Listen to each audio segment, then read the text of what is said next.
Վերջերս հաճախ եմ հանդիպում, թե ինչպես է Արմեն Աշոտյանը Նիկոլ Փաշինյանին առաջարկում 3 նախագաների փոխարեն ինքը ներկայանա բանավեճին։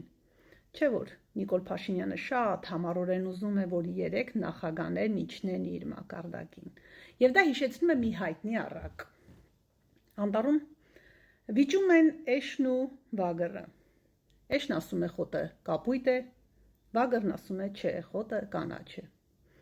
Եվ երբ վեճը շատ է թեժանում, էշն առաջարկում է, որ հարցի իրական պատասխանն իմանալու համար պետք է գնան արքայի մոտ։ Նրանք մոտենում են առյուծին, եւ էշն առաջինն ասում է. «Արքա, վագրն ինձ ասում է, թե խոտը կանաչ է, բայց ես հո գիտեմ, որ այն կապույտ է»։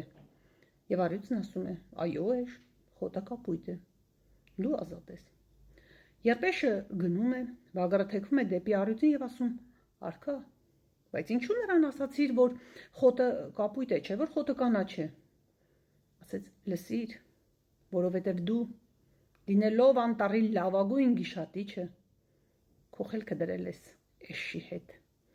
Այնպես որ, եթե 3 նախագաները, լինելով քաղաքականության մեջ լավագույն, քաղաքականապես հասուն նախագաներ, չեն իջնում Նիկոլ Փաշինյանի մակարդակին, կարծում եմ, պարոն Աշոտյանն էլ ունի մտածելու տեղիք։ Լավ եղեք, հաջորդ առակը շատ չի ուշանա։